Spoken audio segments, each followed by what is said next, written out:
It's definitely a lineage of wargaming. I mean, one of the reasons we call it risk gaming instead of wargaming because it doesn't always involve war, and in fact, it mostly doesn't involve war. And so, this idea of like troops on the battlefield is an image we don't want people to have. We're not moving little figurines in some sort of weird.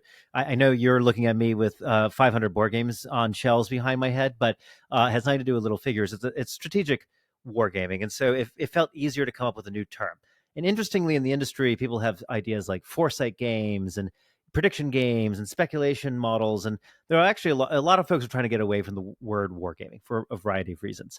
I would say that the key difference for us, so obviously the Pentagon, the Department of Defense, and particularly the Naval War College have all been very, very focused on using this as a tool to, improve your strategic acumen, to simulate scenarios you can't experience. So even if we're not at war, you have experience, hopefully, to go fight those in the future.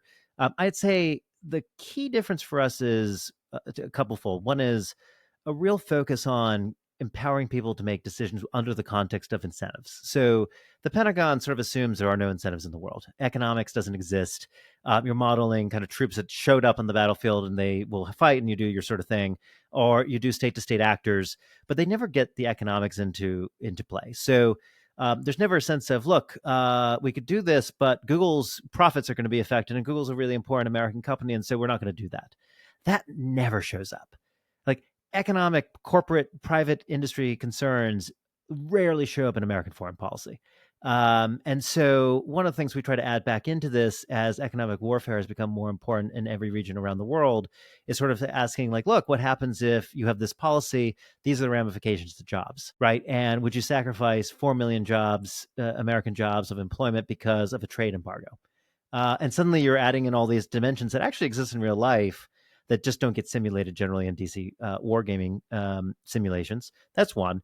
Two, there's a lot of groupthink that comes with the way that the games are done in DC. So the traditional red team model is like 8 people are on the US side, 8 people are on the red team side. They kind of have a meeting and then they make a decision.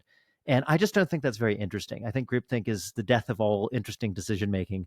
And so one of the things we really focus on is everyone is a decision maker. Everyone's a CEO, a congressman, a president, an actual actor who makes decisions, which means that when you actually play these games, you can get some really interesting emergence behaviors. So suddenly I can be an asshole.